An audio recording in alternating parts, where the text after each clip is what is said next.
Thank you, Madam Chair, and Mr. Gutierrez and Mr. Howard. Your presentation was very thorough, and I think you've hit on a lot of the finer points, but I think I want to recognize and make sure I'm concurring with you that you recognize that this is a living document, that there's going to be a lot of changes, and not all things are going to be done overnight. Is that a fair yes? That's an absolute yes. And also remember that these are draft regulations first. They're going to be changed, and then over the years, we're going to learn. This is new to California. It's not going to happen overnight. This particular act, there are issues out there that are more immediate, but this is not to address that. This is the longer-term issue. Well, that's great.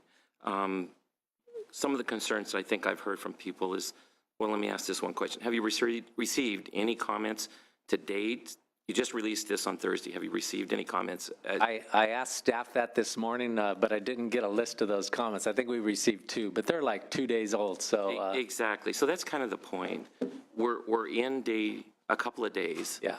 And yet the embodiment of this action on pages 12 and 13, it clearly identified that you would have 60 days to operate on a public comment format, and that would be dealing with the plans dealing in section 355. So you give 60 days to yourselves to review, but yet we have to respond and get those comments by March 25th, which is far less than the 60 days. Would it be fair to say that we need a little more time for some of these folks to actually track with yourselves? 60 days for you. Shouldn't everybody else have 60 days? So there's a little consistency within the responses. I'm not sure I'm actually following your question. Well, you give yourself 60 days. Should everybody else have 60 days to actually respond between? Yes. That's what he's asking. Oh, I got That's you. what I'm asking. Okay. I expect probably 1,000 comments. And two points on that. First, we're required by the act to actually have this regulation adopted by June 1st. That's always been our deadline. Now, first of all, realize the fact that this should not be coming on to folks cold, in the sense that we've been telegraphing exactly what we're going to put in those regulations for about 6 months. They know what we were going to say to a point. What they haven't seen, and to be fair to them, is the actual language. It is an aggressive schedule. You're actually right. It's an aggressive schedule. So in fairness to you, we have a lot of people that are very concerned about their water rights. In fact, this state set in motion, as we heard from Mr. Daly over here, the AB 3030 plans, which created joint powers authorities.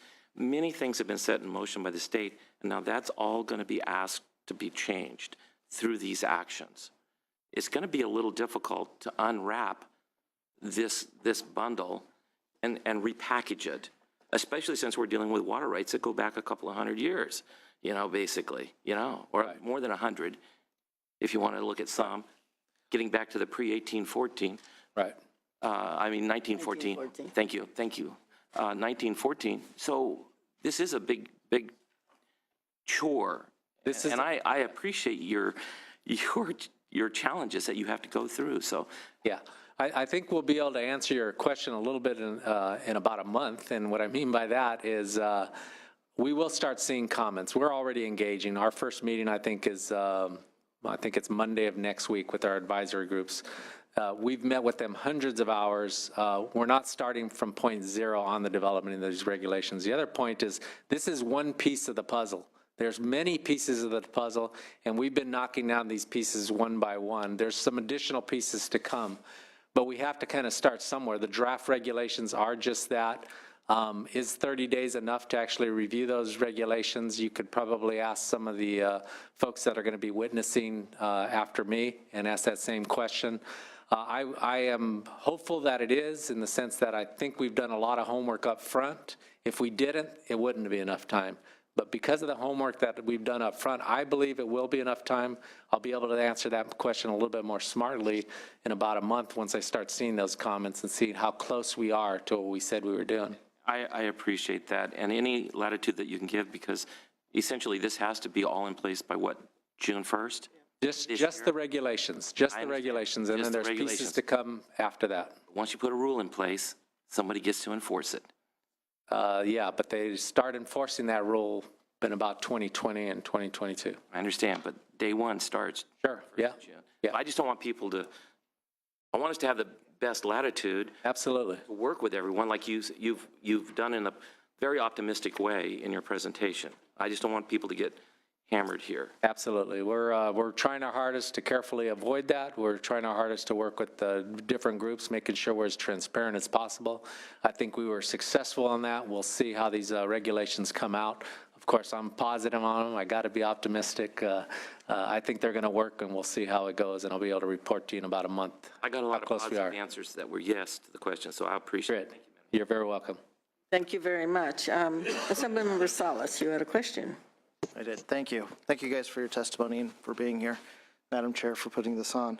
I know we're talking a lot about the levels, the basins, the regulatory framework, but I did have a lot of concerns back in my district about how are we making sure that we have healthy aquifers, right? What is DWR kind of doing to make sure? I know that there's a report based on the timeline that of how we can maintain these healthy aquifers, but are we looking at things like what water can we use to recharge, right? Because if we're all worried about subsidence and all these other issues, what are we doing on the supply side of things as opposed to always talking about the stick? Absolutely. Great question. So what I probably flashed up there in about a second, but I didn't have time to address, is a report that we're actually putting together, and it's called Water Available for Replenishment. This is actually a requirement put on by the Act itself, and it charges the Department of Water Resources to look at issues like what you're saying. What water is actually available for recharge, and what are the mechanisms that we can actually use in order to recharge in the future? So the department has actually already developed a white paper on that particular subject. The white paper is intended to start the discussion with the locals and the stakeholders regarding the issue, and the hope would be by the end of the year we actually come out with a report, and it's entitled Water Available for Replenishment, to answer some of the questions. What kind of water is actually out there available on the supply side? And then the actual infrastructure improvements, that would maybe go towards more what you're seeing on the bonds, et cetera, on water supply. And is there going to be future water supply needs? Well, maybe, and we'll see. It all comes down to the decisions that folks are going to make. Are we going to increase the supply, or are we going to reduce the demand? And if we make the decision to increase the supply, it's additional infrastructure, and how do we do that? Absolutely. And do you have projects identified for infrastructure that would help facilitate that? What we're going to do is we're in this particular report that I'm talking about is we're not going to identify specific projects. What we're going to identify is the types of projects that locals could use. And you have to remember that the reason we have to do that is it's really an economics question. Do we have enough water? Well, yeah, there's a whole ocean out there, right? But it comes down to economics. At what point is that water supply worth in terms of value when you compare it to the demand and the supply? So that's the question that the locals are going to have to answer, and that is, we'll give you an idea of the types of projects, and then you go out and do the work to figure out if the economics justify actually building that infrastructure. Okay. And you would imagine that that would be identified in their groundwater management plans or in IRWIMs? Or? There is going to be a part of that. So actually in the regulations, we put a section in the regulations that's going to require the locals to come up with a plan to address their water supply and demand. And it's going to address that measurable objective that I talked about. Here's our goal. Here's our measurable objective. Here's the goal we're trying to achieve. And we're going to achieve it in a couple of different ways. We're either going to develop a management structure about watching our demand, or we're going to develop a project structure in order to increase our supply. We're expecting the locals to put that as part of their plan.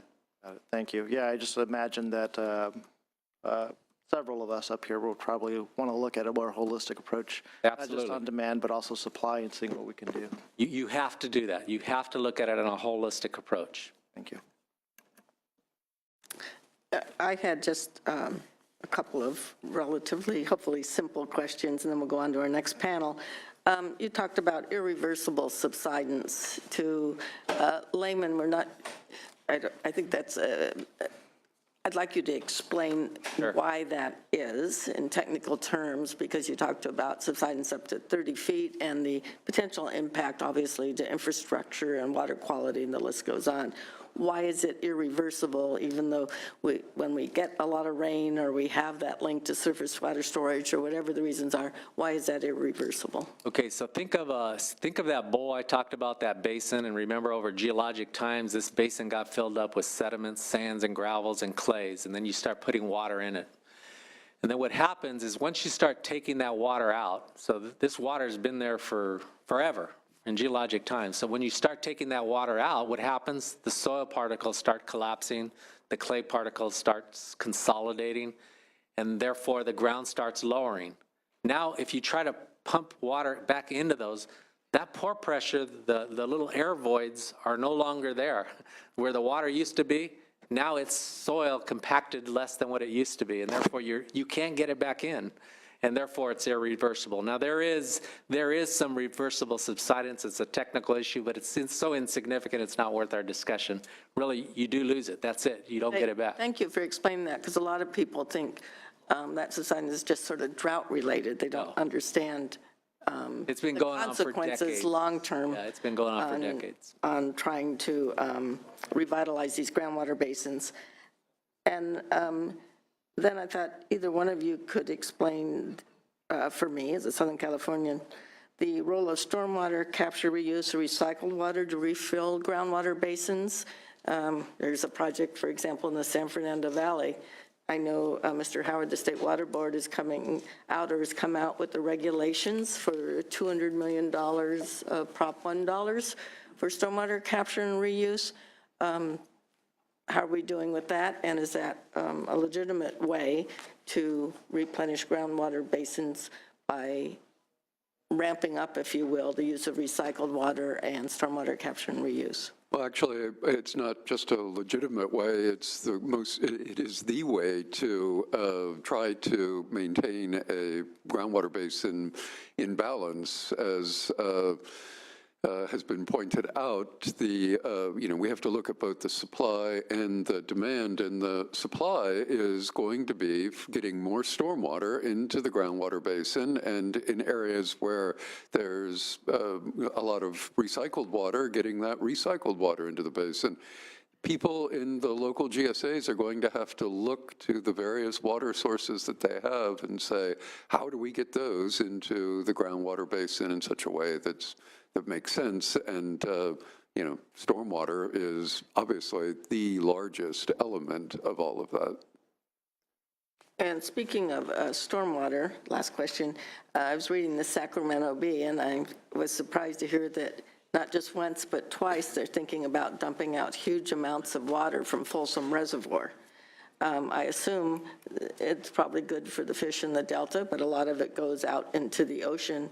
Why can't part of that water be used on spreading grounds over groundwater basins that are being depleted in the Sacramento Valley area? Well, it could be. I mean, And why is the Army Corps so insistent? I know they care about flooding in drought years of releasing so much water when we're going to need it during the summer. Sure. Well, there is, over time, the Corps of Engineers has developed what's called a flood control envelope in every reservoir in the state, every major reservoir.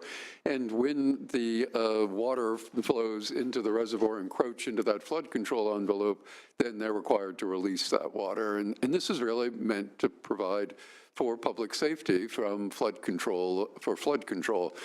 Now, the water, the Bureau of Reclamation looks not just at the water that's flowing in the flood control envelope, they look at the water that's up in the snowpack.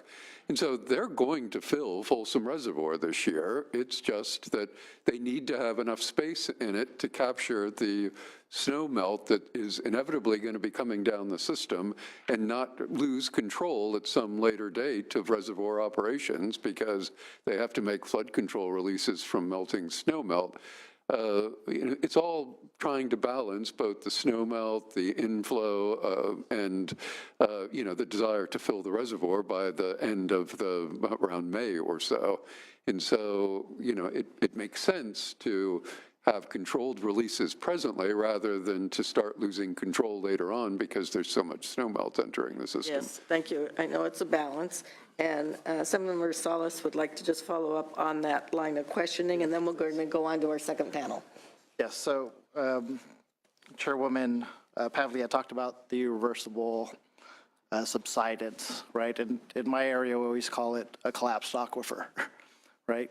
And all the ag interests and others that I talk to, nobody wants collapsed aquifers because then nobody can use them, so everybody tries to monitor that. So I was just for clarification, then does DWR have a mechanism or a way to see how close we are to actually collapsing some of these basins or these aquifers?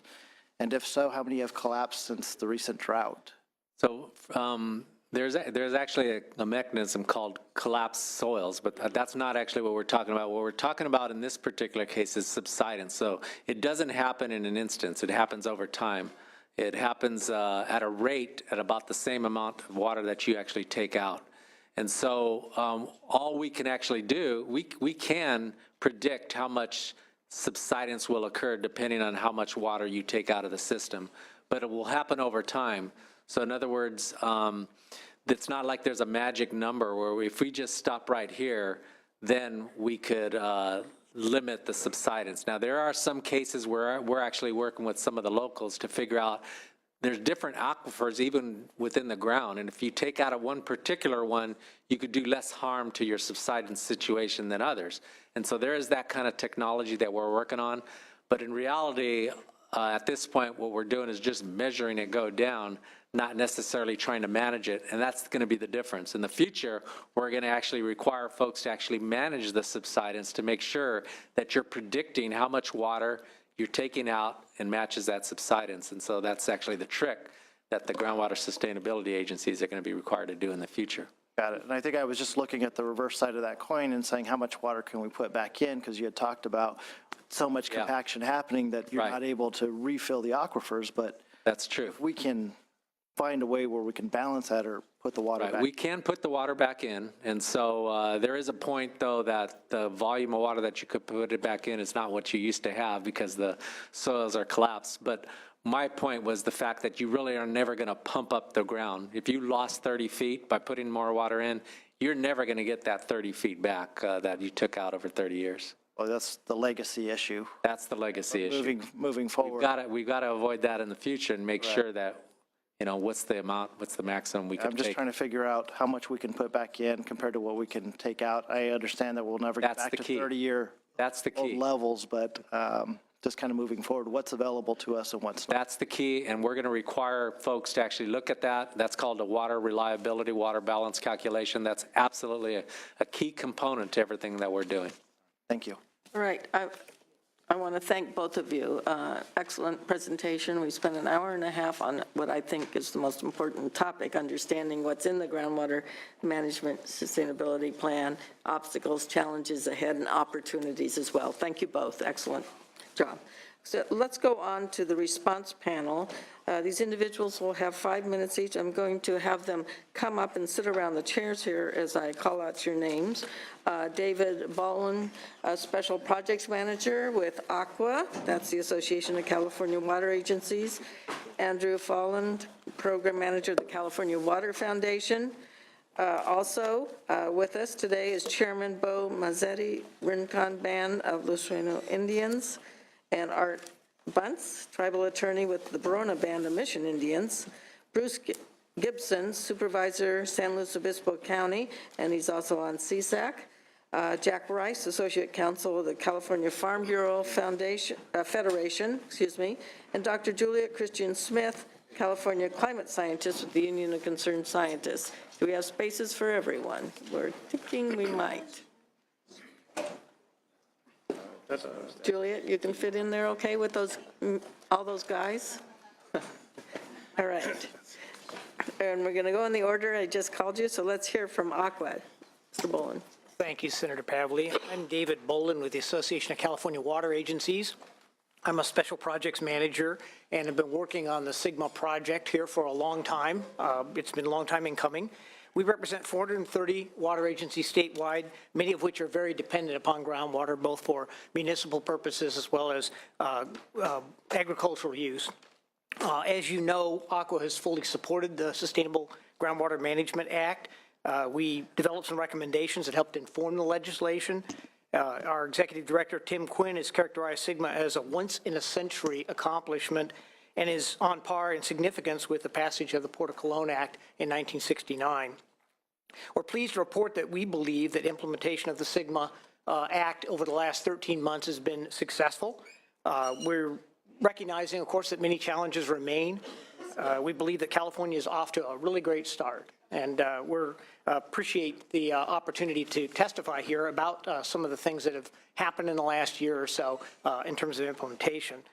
A lot of the focus has been on the Department of Water Resources. We appreciated the fact that David Gutierrez presented a pretty comprehensive view of what's been going on. Aqua has been a part of many of the processes and the outreach and the communications that the department has initiated on all the various elements that have been moving to aggressively implement the timeframes. SGMA did have some pretty aggressive timeframes for putting a regulatory process together and getting these GSAs organized and getting off to a fast start here. As we know, the first thing that had to happen was the priority basins had to be identified based on the CASGIM basins, and there was some ambiguity about how to translate that previous CASGIM project and the basins that had been identified for different purposes into SGMA basins, and they got off to a great start in 2015, very clearly, essentially bootstrapping ourselves into the SGMA usage for these high and medium basins, and again, helping distinguish between importance of groundwater in these basins versus significance of groundwater management crisis, for instance, that may be occurring. And the fact that these high and medium basins represent areas where groundwater is important and needs to be managed as a first-tier effort for SGMA. DWR then successfully moved into the emergency regulations on groundwater or on boundary modifications. That was a big challenge. There was a lot, again, ambiguity about the boundaries themselves. The boundaries have evolved over a long period of time. Some of them reflect geologic and very specific groundwater management challenges. Others reflect political boundaries, and there was a recognition that these boundaries needed to be modified, potentially, and yet this was controversial. And it would also, if it weren't done properly, could have a chilling effect on groundwater sustainability agency formation. And so again, we think the department got off to a great start, reached out to various stakeholders, heard concerns, had an iterative process, and got those regulations done ahead of schedule, which is pretty impressive. We appreciate it. The department hit its next deadline without fanfare on the critically overdrafted basins designation. Senator Wolk asked some questions about those critically overdrafted basins and the fact that now we have 21. There were actually a smaller suite of these basins beforehand. But again, the department used technical data that was available, did outreach to those folks that were involved in getting brought in these new basins that recognize the fact that they are critically overdrafted and that they were brought into this process without much controversy. The department did a great job of implementing SB 13 legislative amendments, clarifying some things, administrative procedures, and groundwater sustainability agency formation. We are a little concerned that there's an emerging concern about the entities that are qualified to be groundwater sustainability agencies, and there's some ambiguity apparently out there. We don't think the act was ambiguous on this point. For Aqua anyway, and we think a lot of our water agencies are special districts and that the local governments, cities and counties, don't think that there's ambiguity, but there may be other entities that do. And so we appreciate attention the department might be able to provide administratively on clarifying qualified entities to form these GSAs. DWR. Last comment, it was about 5 minutes. Oh, yeah, thank you. So in general, Because they're going to throw us all out at noon, like it or not. We're very supportive of the way that they've progressed so far. We are anxious to comment on the GSP regulations, and we appreciate the department or the State Water Resources Control Board, and again, its outreach efforts to stakeholders. Thank you.